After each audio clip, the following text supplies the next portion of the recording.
Madame, Monsieur, bonsoir. Les statistiques en disent long, même s'il existe quelques poches de stress hydrique en cours de correction aujourd'hui. De 2017 à 2024, la desserte en eau potable a doublé, passant de 42 à plus de 82%.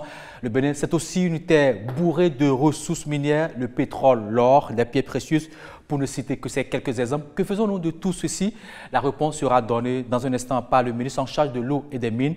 Bonsoir, Monsieur le ministre Akona. Bonsoir. Merci d'accepter de répondre à ces quelques questions en lien à l'eau et aux mines. Alors, je co-anime cet entretien avec mon collègue Benjamin Honoré Naoum de Radio Cotonou. Bonsoir, Honoré. Bonsoir William Tchoki, chers téléspectateurs. Bonsoir à vous également. Merci de nous rejoindre donc sur ce plateau pour parler bien entendu de mines, pour parler de l'eau potable. Donc l'eau de vie avec le ministre des Mines, de l'Énergie et de l'eau. Monsieur le ministre Akona, à nouveau bonsoir. Bonsoir. Voilà, et avec vous, on va faire un travail méthodique pour permettre bien entendu à nos téléspectateurs de nous suivre. Nous allons commencer véritablement par parler de l'eau en milieu urbain. Je voudrais avoir avec vous la réponse. Est-ce que véritablement le Bénin se portait bien avant 2016, avant la prise du pouvoir par le président Patrice Talon en matière d'eau potable en milieu urbain?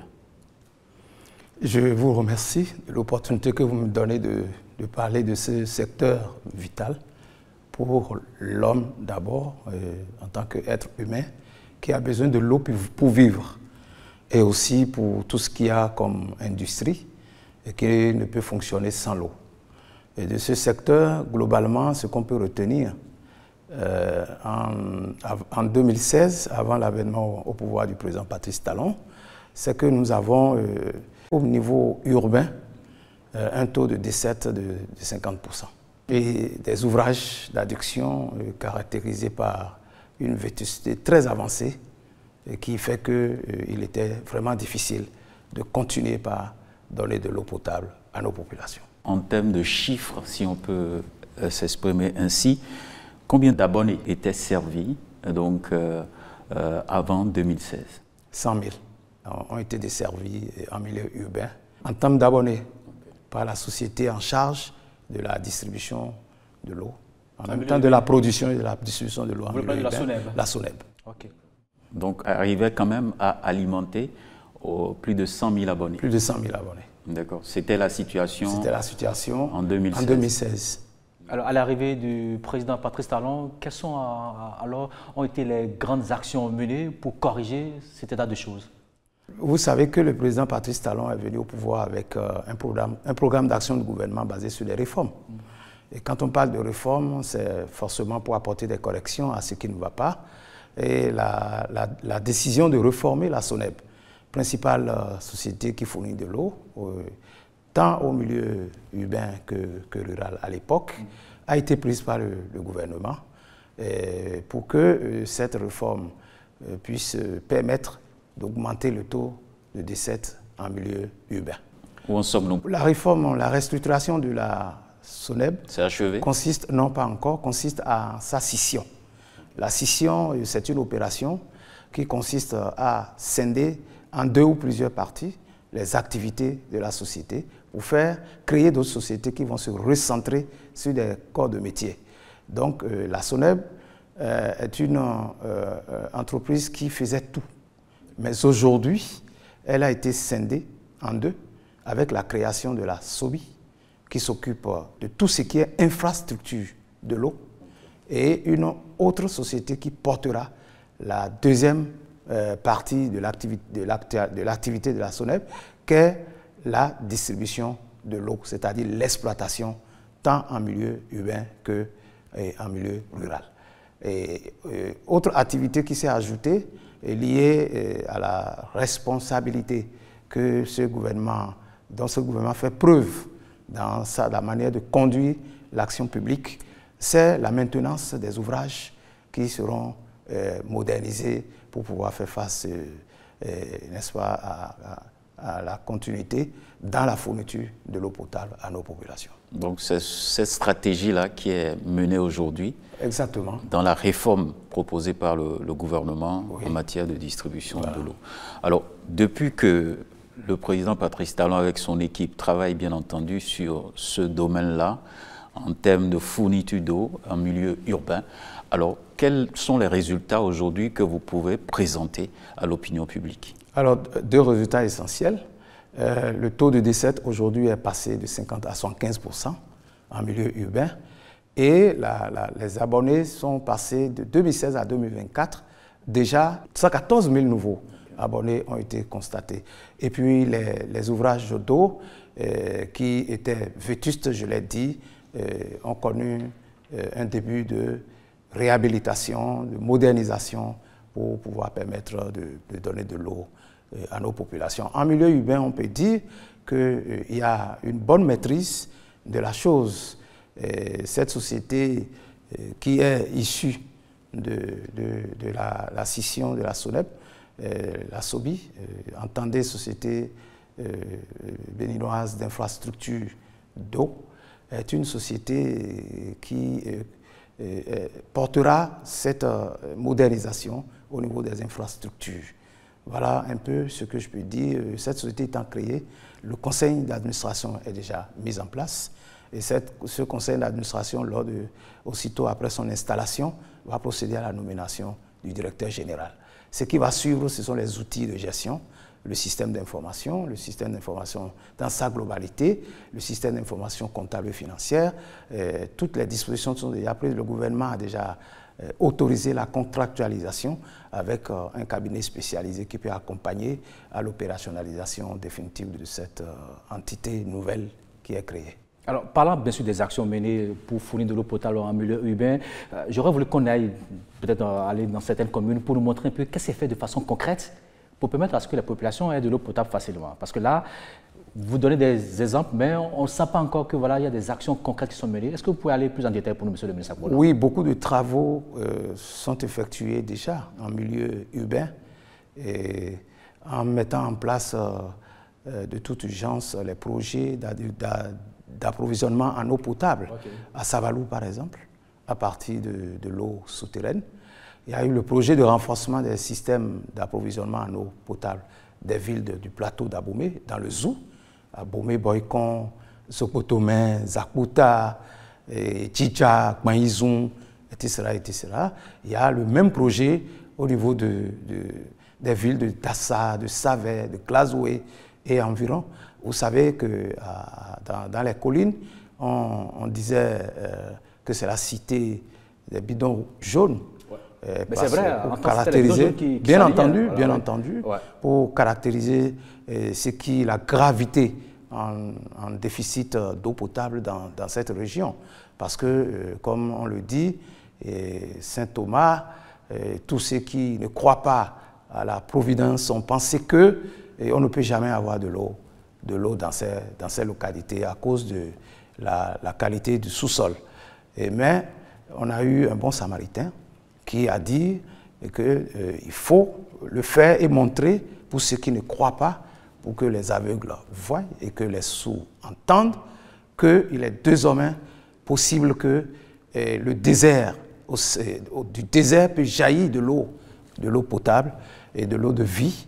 Et c'est ce que le gouvernement du président Patrice Talon a matérialisé dans cette partie du Bénin où aujourd'hui 2 millions de mètres cubes d'eau potable se traitent au niveau déjà du barrage d'Aïdjoko, ouais. Pour desservir toute cette zone, aller même vers Ouessé et consorts, au-delà de Glazoué, de Savalou et puis de Savé et de Dassa. Mais aussi, très bientôt, d'ailleurs le gouvernement a déjà autorisé la signature d'avenant pour que le barrage de l'IFO aussi soit réhabilité par l'entreprise chinoise CGC, parce qu'il y a eu un incident sur ce barrage-là qui a fait qu'il y a la digue qui a cédé suite à des pluies diluviennes.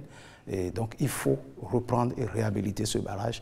Tenez-vous bien qu'il y a une capacité de 12 millions de mètres cubes d'eau. Ajouté aux 2 millions de Aïdjoko, ça fait 14 millions de mètres cubes d'eau pour les collines. Alors, si vous permettez, c'est vrai, vous avez parlé de 2 millions de mètres cubes pour le barrage d'Aïdjoko. On ira à la régie, on va suivre ce reportage qui présente un peu cette infrastructure qui permet aujourd'hui aux populations des collines d'avoir de l'eau potable en toute heure, j'allais dire en toute minute. Voilà, suivons.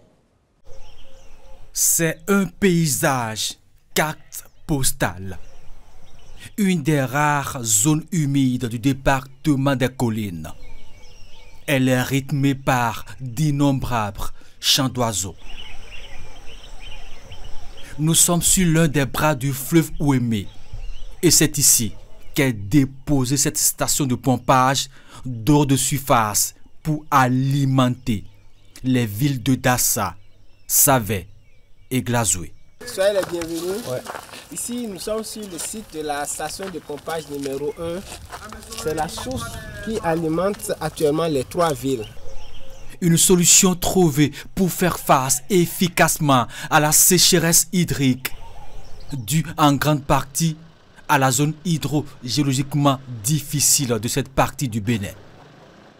Ici, nous avons 3 pompes installées de capacité unitaire 750 m3 par pompe. Donc au total, c'est une station qui a une capacité de 1500 m3. 1500 m3 heure. Cette station vient en appoint à ce barrage, le barrage d'Ayedjoko.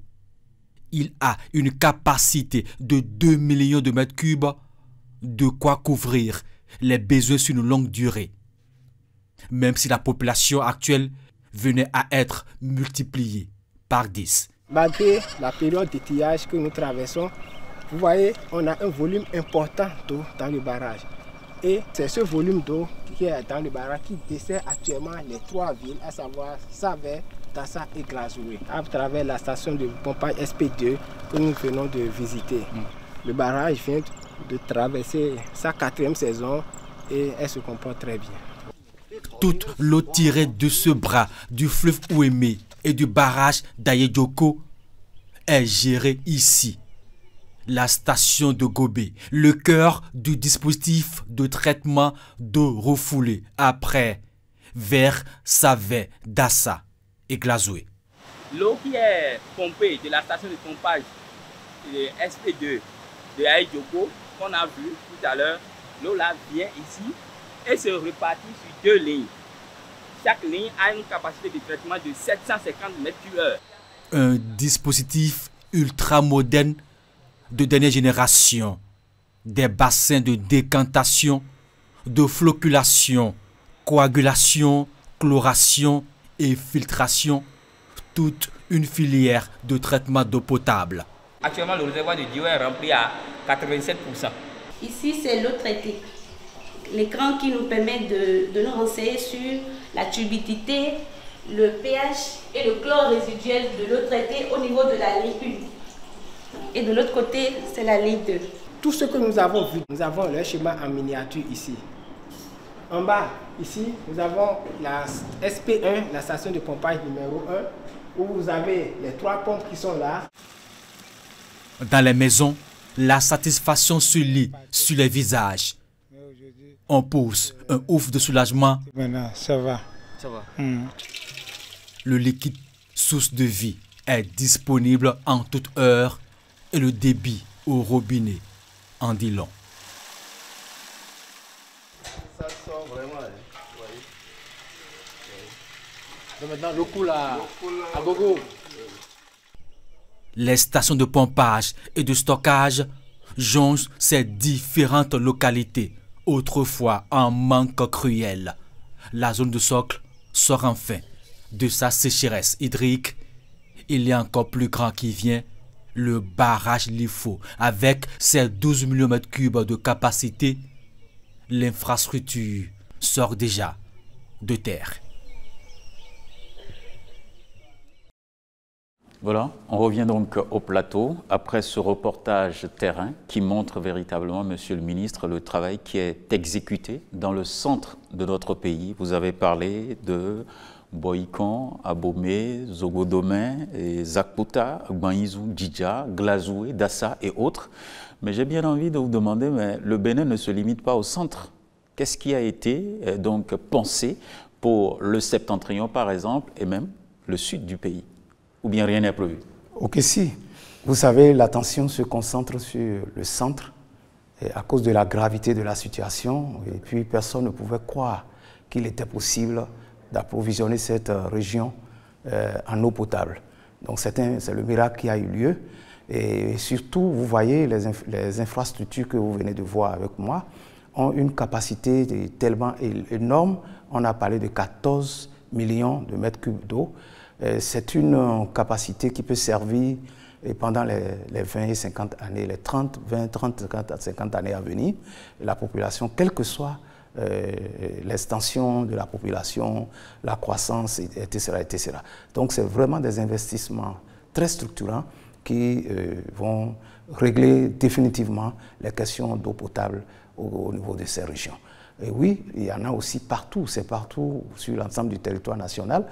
Les projets de renforcement des systèmes d'approvisionnement en eau potable que j'avais cités impactent aussi les villes de Parakou, Djougou, dans le nord. Mais Porte-Nouveau également dans l'Ouémé et puis Abomey-Calavi est concerné également par ce projet de renforcement des systèmes d'approvisionnement en eau potable. Donc, ce qui est clair, tout ce que vous venez de dire, jusqu'à présent, ce sont des travaux entièrement bouclés. Entièrement achevés et mis en service, mais il y a aussi quelques travaux qui sont en cours. Alors, dites-nous. Il y a la construction, par exemple, d'un barrage de 12 millions de mètres cubes d'eau qui, une fois achevé... Le barrage LIFO, c'est ça? Une fois, non, pas LIFO. Okay. Une fois achevé, permettra d'offrir, d'alimenter Savalou à partir de Glazoué en complément de ce qui existe déjà. Et vous avez suivi ces derniers temps le problème d'Akpakpa. Au niveau de Akpakpa où la population se plaint, la population a raison de se plaindre parce que effectivement, il y a des problèmes au niveau de l'approvisionnement en eau pour ces régions-là. Mais il n'y a pas que Akpakpa, ça impacte également à Blangantan, Semekoudji, etc., etc.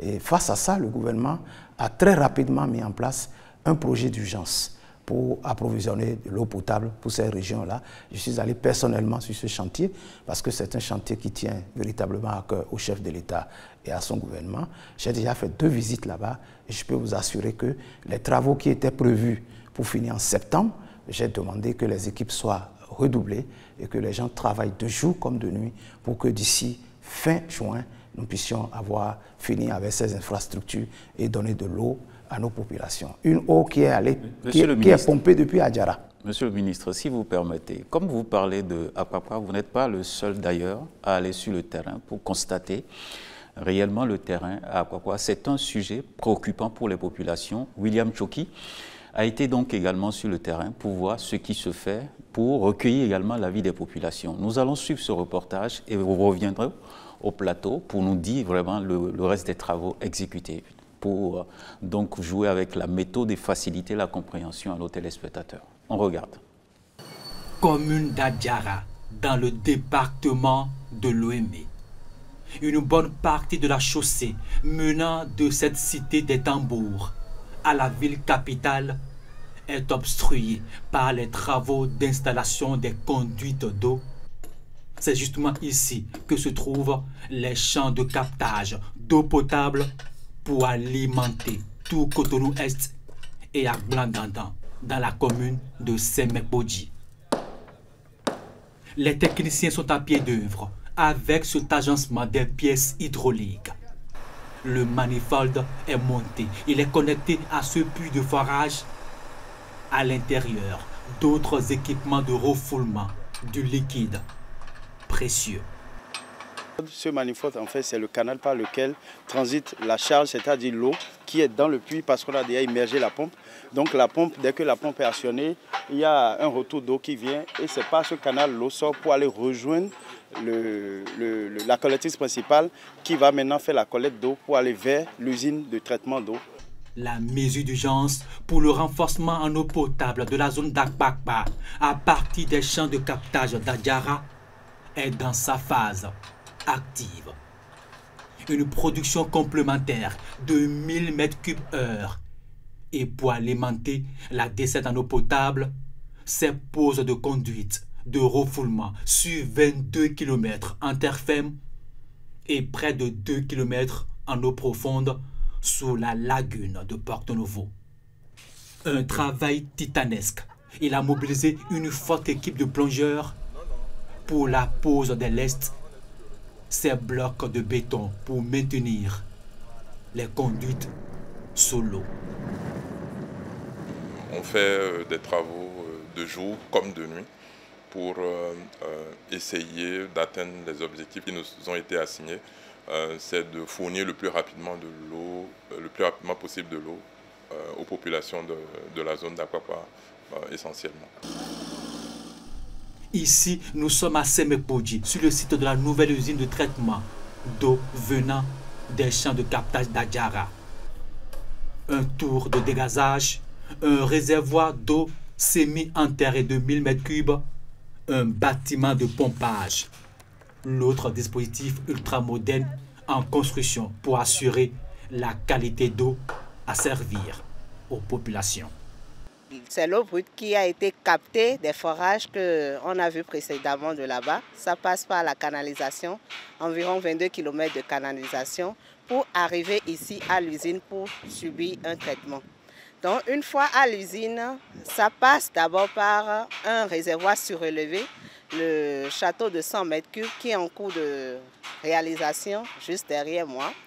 Et après, ça subit un traitement avec les différents bâtiments que nous sommes en train de réaliser. Nous avons le bâtiment de traitement et d'exploitation. D'ici peu, nous allons pouvoir régler ce déficit-là dont Akwakwa et Aglangadan souffrent depuis un bon moment.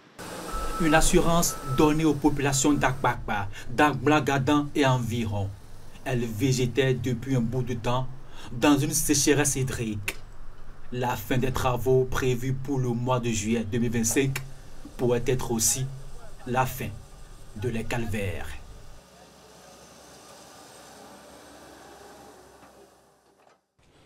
Alors, Monsieur le ministre, vous avez suivi avec nous ce reportage quand même, qui montre un peu les travaux menés pour que Akwakwa et Aglangadan ne manquent plus d'eau potable. Vous confirmez que déjà, fin juillet, ou du moins début juillet, les populations auront de l'eau en grande quantité et puis ils ne vont plus veiller la nuit pour guetter la robinet couler?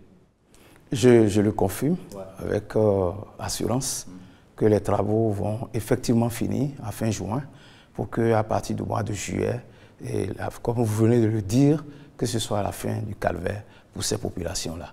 Parce que les travaux se font, je vous ai dit, j'ai même fait une visite inopinée.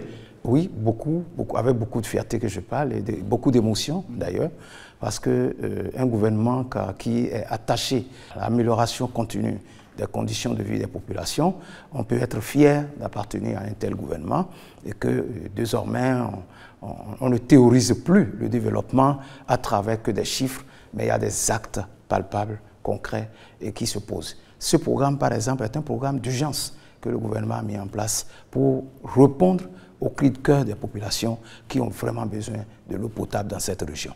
Et donc ma visite inopinée me renforce dans mon assurance que les délais vont être tenus parce qu'une nuit, je suis allé là-bas, du retour de la zone franche industrielle de Sémé, et de façon inopinée, il y avait encore, à 23 heures, il y avait encore des ouvriers sur le chantier qui continuaient pas à travailler. Et puis de dehors, au niveau du goudron, déjà on peut voir le château d'eau sorti de terre. Okay. Donc vous voyez, c'est un investissement important de près de 18 milliards et rapidement est concocté en urgence pour faire face à ce besoin important et crucial. Parce que ça va desservir quand même près de 4-5 arrondissements d'Akwakwa et également à Aglangadan, dans la commune de Semekpoji. Alors, aux populations qui se retrouvent dans ces zones-là, vous leur dites quoi? De commencer à pousser le ouf de soulagement ou bien plutôt d'attendre juin? Oh non, déjà, juin n'est plus loin. Le bout du tunnel est vraiment devant nous et cette population peut déjà commencer par pousser un ouf de soulagement. Vous savez, en réalité, il n'y a pas de plainte en tant que telle. Il y a certains activistes, effectivement, qui, depuis un certain temps, ont compris ce qui se passe. Parce que, à côté de ça, c'est le lieu de saluer le travail que fait le directeur de la SONEB par intérim, et le travail de communication qu'il fait avec son équipe, et qui informe la population sur les heures de modulation, de mise à disposition de l'eau, pour permettre à ceux qui sont les parties administratives qui puissent avoir de l'eau pendant la journée et que la population de l'autre côté, la nuit, puisse également avoir de l'eau. Ce n'est pas l'eau qui manque mais les infrastructures étant en construction, on ne peut pas approvisionner correctement, régulièrement la population. Donc il faut voir les heures modulées en conséquence. Mais je crois que depuis que les communications passent et que les informations passent via les réseaux sociaux, les journaux et tout, la population sait désormais à quel moment il faut s'arrêter pour prendre l'eau. Mais ce problème n'est pas dû seulement à la vétusté des infrastructures. C'est dû aussi à l'inadéquation des installations que les populations font. Vous voulez parler de quoi concrètement? Je vais parler des suppresseurs, et des réservoirs que les gens mettent sur les toiles, les dalles et autres. Et le suppresseur est placé entre ces réservoirs et les installations de la SONEB, de telle sorte que le débit est disputé avec le débit normal qui vient. Il était important simplement de mettre directement le réservoir en lien avec les installations de la SONEB et le suppresseur après pour faire remonter l'eau, que cela aussi aurait facilité les choses. Donc le réservoir placé en haut demande plus d'efforts au suppresseur pour faire remonter l'eau que si le réservoir était en bas, le débit aurait été fort et le suppresseur va faire monter facilement de l'eau. Je crois que pour les nouvelles maisons qui se construisent, ces conseils sont donnés par les spécialistes de la SONEB et progressivement d'autres ont même accepté, corrigé leur installation. Et je crois que c'est un chantier qui est là et sur lequel nous devons travailler et faire en sorte que ces installations ne se fassent plus de cette manière. Et je crois que si on peut même mettre en place un mécanisme de contrôle, a priori, pour permettre aux gens de faire de bonnes installations et régler définitivement les petites difficultés qui peuvent être liées à la fourniture. Je sais qu'à Akpakpa et à Blangada, ce ne sont pas que des cas isolés. Il y a d'autres localités qui manquent encore d'eau potable. Est-ce que des actions toujours sont en cours pour permettre aux populations d'avoir de l'eau potable? Parce que vous avez dit tout à l'heure dans votre introduction que c'est la source de vie. Absolument. Les travaux sont en cours. Le programme d'urgence à Blangada n'est pas le seul. Il y a aussi un programme d'urgence pour Ouida. Vous savez que donc à l'ouest de Cotonou. De Cotonou. Vous savez très bien que Ouida abrite tout un grand projet de tourisme où il faut qu'il y ait de l'eau à disposition de façon permanente. Donc ce programme d'urgence a amené déjà à construire 8 centres de traitement d'eau qui vont alimenter cette zone et rendre cette zone indépendante. Il y a le programme de renforcement des systèmes d'approvisionnement en eau potable impacte aussi des villes dans le Mono-Koufo, comme Dogbo, à Plakoué, à Zové, Tchakotomé, dans le Koufo, et Sakété, dans le plateau. Il y en a aussi pour les villes de Boukoumbe, de Kové et de Sayanado. Alors, un programme d'approvisionnement en eau potable qui doit retenir l'attention est celui de Ouessé, qui jusque-là n'a jamais disposé du réseau de la SONEB. Et pourquoi Ouessé a été complète depuis l'indépendance. Pourquoi cela? C'est ce que je mets dans les responsabilités des dirigeants qui ont précédé le président Patrice Talon au pouvoir. Le Bénin doit être développé de façon harmonieuse. Et c'est aujourd'hui, bien entendu, et quand on parle en matière d'eau, je vous en prie, en matière d'eau, la politique doit être une politique harmonieuse sur l'ensemble du territoire. Et prioritaire. Sur l'ensemble du territoire national. Il n'est pas concevable qu'une localité du Bénin, comme Ouessé, manque carrément du réseau de la SONEB jusqu'à l'heure où on vous parle. Aujourd'hui, maintenant, les forages sont déjà réalisés. L'entreprise à charge des travaux est déjà bientôt recrutée. Le processus est en cours pour que désormais, on ne parle plus de problèmes d'eau dans cette région. Alors, Ouessé aura de l'eau potable quand, monsieur le ministre? Puisque les travaux vont démarrer, les délais contractuels seront connus en son temps et on pourra vous informer beaucoup plus amplement. Et tout récemment, le gouvernement a autorisé également la contractualisation pour les projets de renforcement des villes de Savalou et de Banté. Là aussi, des actions sont en train d'être menées. Les actions sont en train d'être menées. L'entreprise qui doit faire les travaux et le bureau de contrôle, l'autorisation a été donnée pour que les contractualisations soient faites. Alors ça veut dire que d'ici là, tout ce qui est cité urbaine seront couvertes d'eau potable, on ne manquera plus d'eau potable. Est-ce que vous êtes sûr qu'on pourra atteindre les objectifs avant même l'échéance qui est de 2030? Bien entendu, puisque vous avez vu tous les périmètres qui ont été définis ont pris en compte toutes les villes, les zones urbaines du Bénin entièrement. Il n'y a pas de zone qui soit laissée en rade. Et c'est ça aussi l'intelligence de ce projet, de ce programme, qui est un programme à l'actif du gouvernement du président Patrice Talon. Et voilà, et aujourd'hui, on peut avoir l'assurance qu'en milieu urbain, il y a une maîtrise dans la disponibilité de l'eau. Alors, monsieur le ministre, où allons-nous concrètement? Je veux parler de perspectives en matière d'eau dans le milieu urbain. Vous avez suivi, j'avais annoncé qu'il y a des contractualisations qui sont autorisées par le gouvernement. Et donc, quand on parle de contractualisation, c'est-à-dire qu'il y a encore un temps pour les formalités administratives et autres jusqu'à la signature du contrat et à la mise à disposition des terrains pour que les travaux puissent démarrer. Donc, en perspective, il y a la construction du nouveau barrage de l'IFO dans le cadre du projet de renforcement du système d'alimentation en eau potable des villes de Sabé, de Dassazoumen, Glazoué et environ. J'avais parlé de 12 millions de mètres cubes d'eau, c'est de ça qu'il s'agit en fait. Il y a aussi ces mêmes travaux pour lesquels le gouvernement a déjà donné son autorisation pour la contractualisation. C'est les travaux de renforcement des systèmes d'alimentation en eau potable des villes de Sabalou et Banté. Et tout récemment, la dernière autorisation qu'on a eue du gouvernement, c'est la voie qui quitte le centre de traitement d'eau de Gobé vers le barrage de Aedjoko, qui a été mis en délégation d'ouvrage à la CIRAT pour la réalisation de cette voie avec tout ce qui va avec, les commodités qui vont avec, pour permettre une circulation fluide entre le centre de traitement et le barrage. Okay. Donc les autres projets vont se poursuivre et puis l'opérationnalisation de la SOBI va également se poursuivre en termes de réforme parce qu'il reste à, comme je vous l'ai dit, à mettre en place tous les outils de gestion, d'abord à nommer le directeur général, à mettre en place les outils de gestion pour la SOBI, mais également créer une nouvelle société qui va s'occuper de la partie exploitation et maintenance des infrastructures. Okay. Comme ça, la réforme aura été intégrale. Voilà. Alors, on a fini avec le milieu urbain, on va en milieu rural. Là aussi, la population manque beaucoup d'eau, monsieur le ministre. Beaucoup de ces populations vont au niveau des marigots pour avoir de l'eau à boire. Est-ce qu'aujourd'hui, le gouvernement actuel est en train de corriger cette injustice, surtout au niveau du prix, où on pense qu'en milieu rural, le coût de l'eau est encore plus cher que le milieu urbain? Oui, en milieu rural, effectivement, en termes d'état des lieux, il faut constater qu'il y a eu un véritable problème au niveau institutionnel. C'est-à-dire que la Direction générale de l'eau cumulait des fonctions incompatibles, et plus fonctions d'hydraulique rurale, de gestion intégrale des ressources en eau, de réglementation, de suivi et évaluation.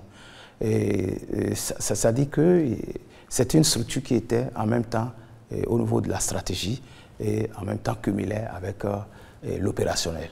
Et ces deux fonctions incompatibles qui, si elles ne sont pas séparées, ne peuvent que occasionner la contre-performance qui a été notée au niveau de la gestion de l'eau, tant en milieu rural qu'en milieu urbain en 2016. Et surtout, pour ce qui concerne l'hydraulique rurale, on note d'ailleurs une faiblesse dans la consommation des ressources budgétaires. C'est un indicateur cher aux bailleurs de fonds qui, pour apprécier, je vais dire, la performance dans les projets de développement, se base sur le taux d'exécution des budgets. Et donc ça, c'est un cumul également incompatible qui a occasionné ce que je peux appeler le scandale du PPA 2. Alors, monsieur le ministre, vous avez parlé quand même du scandale PPA 2, mais en dehors de cela, il y a quand même des choses qui ont été faites pour permettre aux populations en milieu rural d'avoir de l'eau potable. Bien entendu, on ne peut pas dire que rien n'a été fait. Quelque chose a été fait.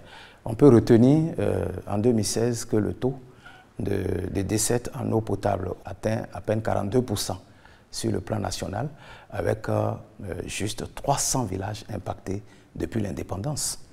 On peut aussi, c'est vrai que les ouvrages d'adduction d'eau potable, vétustes et archaïques, et surtout le coût d'accès d'eau en milieu rural 3 fois plus élevé qu'en milieu urbain, avec aussi des disparités entre les milieux. Une véritable injustice. Hein. Une véritable injustice. Vous savez, le coût est allé jusqu'à 2000 francs CFA par endroit. le mètre cube. Le mètre cube, c'est-à-dire, vous savez que ce sont des bassines qui sont utilisées. Donc, 25 à 50 francs CFA, une bassine de 25 litres par exemple. Alors que le mètre cube en milieu urbain, et par tranche, n'atteint même pas 500 francs. Donc, il y a eu cette injustice-là qui est notée. Voilà ce qu'on peut retenir en dehors du scandale dont on a parlé. Et on peut retenir aussi que ce n'est que 300 villages qui sont atteints. Donc les signaux n'étaient pas au rouge. N'étaient pas totalement au rouge. Quelque chose est fait. Oui, oui. Mais vous allez voir, et par la suite des réformes, les résultats obtenus par le gouvernement du président Patrice Talon, et par comparaison à ça, vous allez tirer les conclusions. Alors, venons-en maintenant aux résultats, si vous permettez, par rapport à ce qui a fait le régime actuel en matière d'approvisionnement en eau potable en milieu rural. Qu'est-ce qui a fait concrètement les résultats qu'on a pu obtenir? Bon, d'abord, les réformes ont été menées. Et ces réformes ont visé essentiellement à moderniser les équipements qui sont complètement vétustes. Et ces réformes ont permis aussi de professionnaliser le service d'eau en milieu rural. On va en venir dans les détails. Et l'autre réforme a visé à rétablir l'équité dans le tarif d'accès au service public d'eau potable en milieu rural.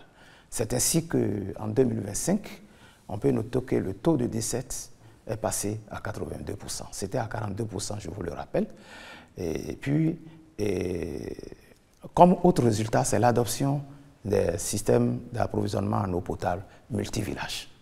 C'est-à-dire que les investissements sont faits au niveau d'un arrondissement et ça permet de desservir plusieurs villages, pratiquement tous les villages de l'arrondissement.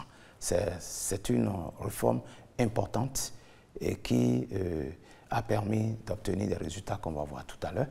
Je vous parlais de la professionnalisation. Ouais. La professionnalisation, ça se sent à travers la prise en charge du service affermé par des opérateurs régionaux sur les périmètres bien définis. Donc, c'est des spécialistes qui savent comment il faut desservir l'eau. Vous savez, le système d'approvisionnement d'eau potable en milieu multivillage est construit de telle sorte qu'au bout de la chaîne, il y a toujours des bonnes fontaines. Toujours des bonnes fontaines. Et ces bonnes fontaines permettent à la population d'être en train de prendre de l'eau en attendant qu'il ne se raccorde au réseau de l'entreprise. Donc, aujourd'hui, on peut dire que ces systèmes d'approvisionnement en eau potable multivillage, il y a eu construction de 294. Il est prévu au total 611 pour être construit d'ici 2030. Et ces 294 ont permis, en un clin d'œil, d'impacter 500 nouveaux villages. N'oubliez pas que nous étions à 300 villages depuis l'indépendance. Mais de 2016 à ce jour, 500 nouveaux villages ont été impactés par ce mécanisme mis en place par le gouvernement. Donc on peut dire aujourd'hui qu'il y a 800 villages qui sont atteints, c'est ça, en matière de dessert? En matière de dessert d'eau potable. J'ai visité moi-même et je continue de le faire pour vérifier parce que c'est un peu partout comme on avait fait en milieu urbain. C'est exactement la même chose aussi en milieu rural où il y a un approvisionnement bien harmonieux du pays pour les desserts d'eau en milieu rural. Est-ce que vous avez revu aussi le coût de branchement en milieu rural pour oui, bien sûr, bien sûr que je vais y venir, mais avant, permettez-moi de vous parler d'une action importante du gouvernement. C'est la construction de 123 postes d'eau de type nouveau, c'est-à-dire très moderne, au niveau des écoles où il y a la cantine scolaire. C'est quand même quelque chose à saluer. Quand on parle du social, c'est ça le véritable social. Mettre à la disposition des couches les plus vulnérables, les plus démunies, de tout le service public qu'il faut, surtout l'eau. Donc partout où il y a donc les cantines scolaires développées, il y a de l'eau à côté. À côté. Il y a de l'eau à côté. Et l'autre facilitation que le gouvernement a mis en place, c'est la possibilité aujourd'hui pour avoir le branchement d'eau en milieu rural, c'est à 10 000 francs. 10 000 francs. C'est à 10 000 francs. Pour avoir de l'eau. Pour avoir de l'eau. En milieu rural. En milieu rural, c'est à 10 000 francs.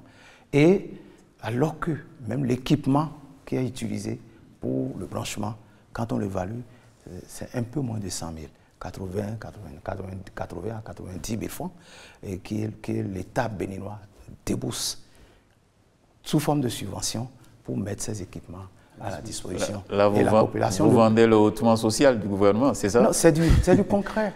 Okay. J'avais commencé par vous dire qu'il n'y a aucune incantation dans ce que le président Patrice Talon a promis à son peuple. C'est suivi immédiatement d'actions et du concret. C'est de cela qu'il s'agit. C'est de cela qu'il s'agit. Alors aujourd'hui, en termes de perspective pour le milieu rural, oui. À moins qu'il y ait des choses encore ajoutées par rapport aux résultats.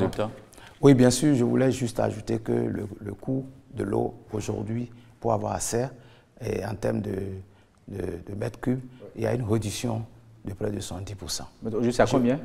À peine à moins de 600 francs. OK. À moins de 600 francs. En milieu rural? Oui, aujourd'hui, président Patrice. Alors, en termes de si on convertit un peu, ça fait à peine 15 francs. OK, une bassine de 25 litres. 25 litres. Voilà. D'accord. En termes de perspective, vous dites quoi aux citoyens? En termes de perspective, au niveau de la gestion de l'eau en zone rurale, les efforts vont se poursuivre parce que je vous avais dit qu'il s'agit de 611 systèmes d'approvisionnement en eau potable multivillage et que dedans 200 et quelques ont été faits. Et ça va se poursuivre pour que d'ici 2030, l'objectif des 611 soit atteint. Et il sera aussi poursuivi la dynamique de donner un accès à l'eau potable en milieu rural, pour atteindre environ plus de 2 millions de personnes additionnelles aux tarifs homologués permettant à toutes les couches de la population de s'approvisionner en eau potable à travers ce mécanisme de facilitation. Mais aussi, le gouvernement, tout récemment, a autorisé également la contractualisation pour la construction de 5 systèmes d'approvisionnement en eau potable multivillage dans la région, le département de l'Ouémé et du Plateau. Voilà les perspectives. Alors, monsieur le ministre, on va aborder la dernière partie de cet entretien. On va parler des mines. Vous savez, notre pays, on nous a appris sur les bancs que nous avons beaucoup de ressources minières, pétrole, or, enfin, c'est pas moi, faire de lumbu-lumbu. Alors, où en est-on aujourd'hui avec le régime actuel? Est-ce que vraiment ces ressources existent? Est-ce qu'on les exploite vraiment?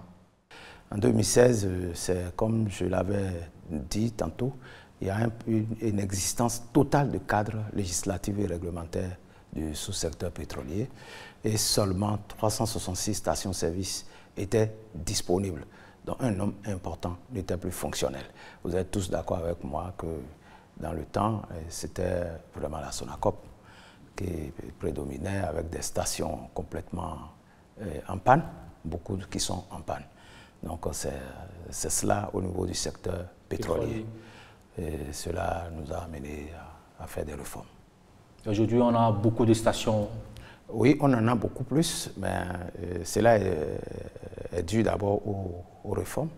Les réformes qui ont eu lieu, ça a commencé par l'élaboration déjà du code pétrolier, qui est en adéquation avec l'évolution du secteur actuel. Et puis il y a le vote et la promulgation de la loi de 2019, 06, du 15 novembre 2019, portant code pétrolier en République du Bénin. Il y a eu la prise de son décret d'application, le décret 2020-568 du 2 décembre 2020, portant à approbation du contrat type de partage de production en République du Bénin, est déjà quelque chose qui annonce... Vous parlez de production, hein? Oui, de production. Je dis bien de production. Mais on ne produit pas encore. Attendez. On nous avait montré un gobelet avant. Attendez, vous verrez. Allez-y. Monsieur Naoum, attendez, vous verrez, ne soyez pas pressé. D'accord. Et je vous dis, ce cadre est annonciateur de ce que quelque chose est en train de se préparer. Et il y a eu, tenez-vous bien, la création également du Fonds de développement pétrolier. Ce fonds a été créé pour la transparence dans la gestion des ressources financières issues du secteur pétrolier. C'est une première en République du Bénin. Si vous avez bien suivi la démarche, il s'agit des réformes institutionnelles, d'accord, des réformes qui nous ont permis de prendre des lois pour des décrets d'application et également un contrat type de partage de production. Un contrat type.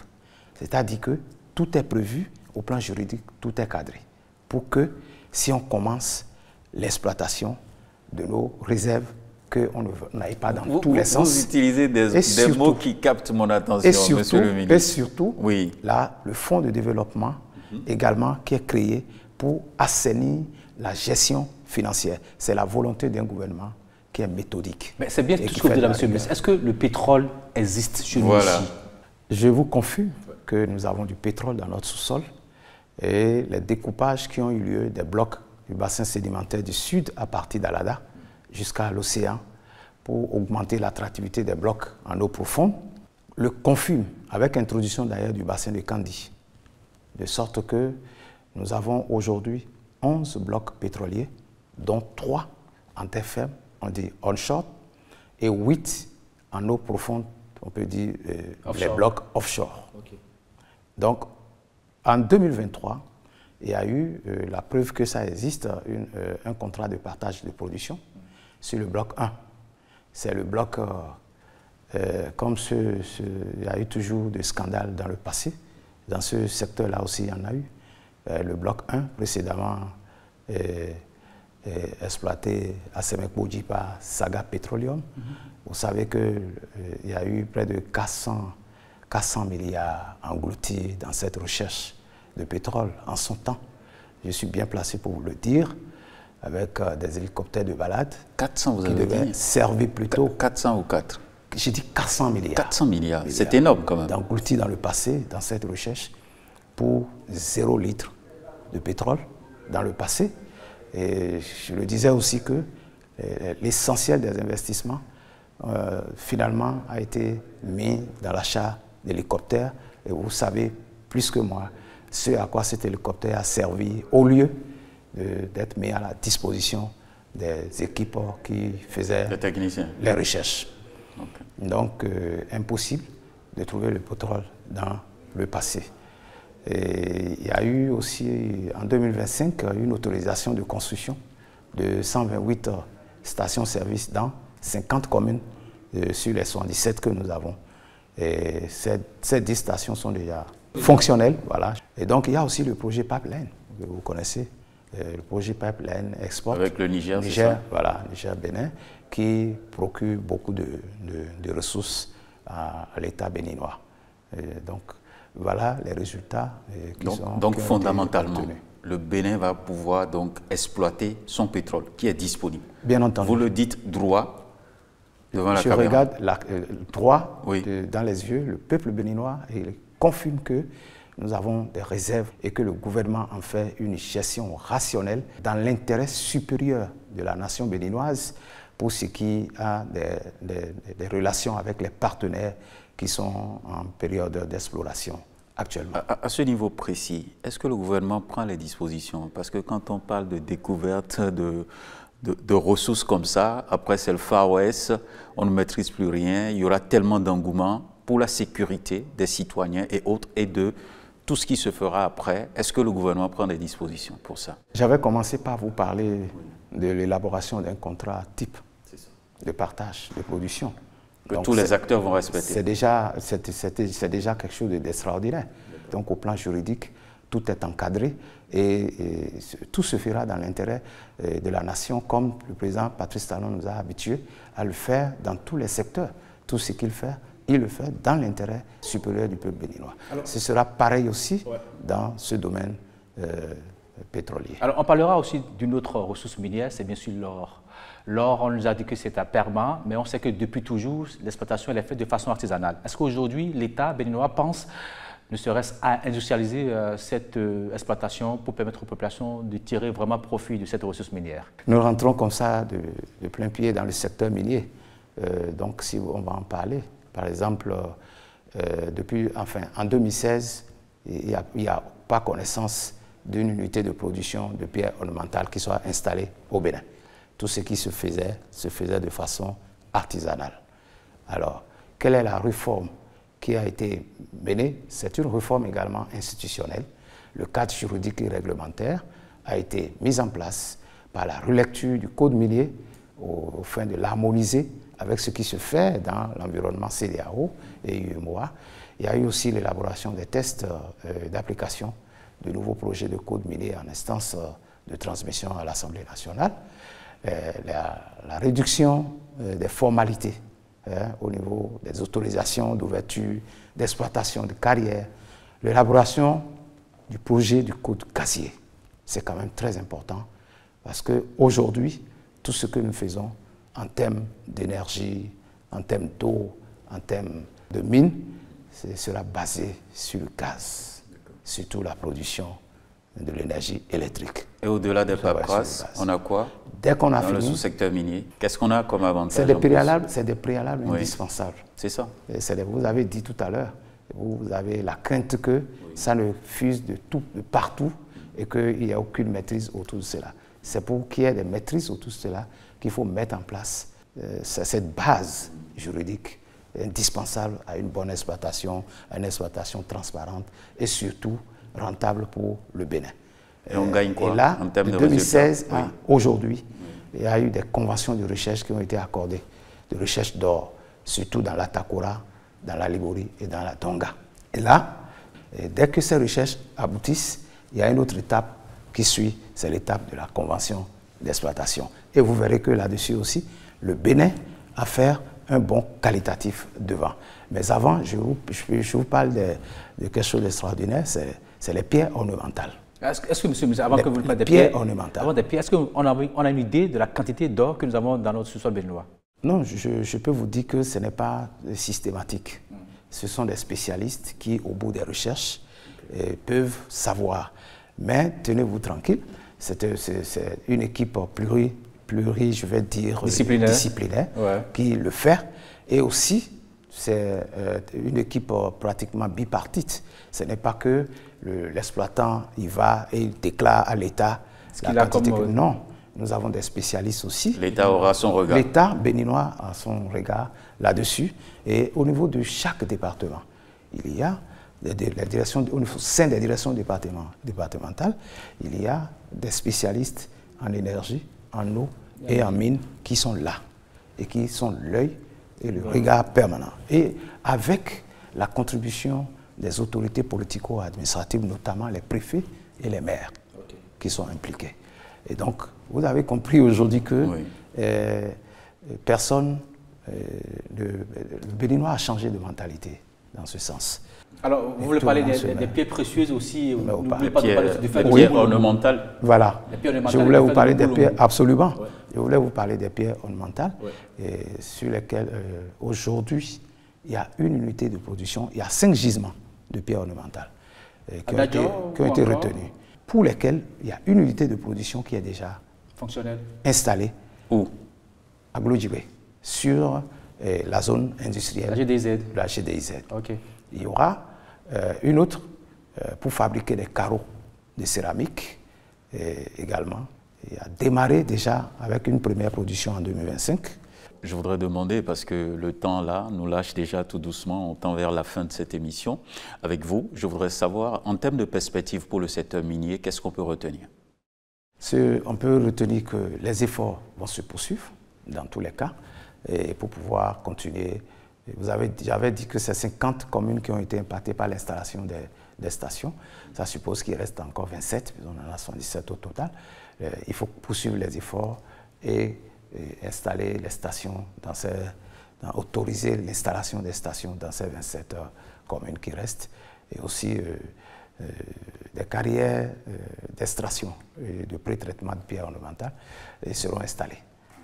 Ça a été découvert, il y en a à Dassa, il y en a à Ouessé, il y en a à Savet, les sources de création forcément d'emplois et du pôle de développement économique pour le pays. Et puis avec la convention qui va être signée, il y aura l'exploitation imminente de nos gisements d'or, notamment dans le département de la Takora, avec les avantages au plan économique et social que tantôt je viens de développer. Votre mot de fin pour finir cette émission? Un mot de remerciement pour le travail que vous faites pour la visibilité de l'action du gouvernement et puis que vive le développement économique et social du Bénin. Merci beaucoup à vous, Monsieur le ministre Aponan, pour votre passage sur ce plateau pour nous parler bien entendu de l'eau et des mines. Et oui, il y a tellement à faire et il y a quelque chose qui se cuisine, c'est ce qu'on nous dit. On aura à exploiter le pétrole. L'or également sera exploité au Bénin. Ce sont des visions clairement affichées. Merci donc à vous pour ce plateau. Merci à William Tchoki également qui a partagé ce plateau avec moi. Chers téléspectateurs, merci et à très bientôt.